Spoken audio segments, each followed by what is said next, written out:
Basically, the most important thing, the first thing that you want to do when running the basic pick and roll, side pick and roll, is setting your man up, get into a good position so you got the right angle. So I'll walk him down, use your off arm to fend off the defender so there's no steal allowed. Get him on my back. I want to call out my big man for the screen.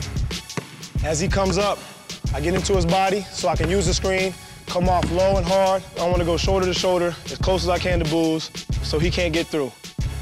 In this case right here, the big man is not showing out. So if he's not showing out, I can either get to the rim, but there's probably gonna be help. So I'm gonna pull up right here at the elbow.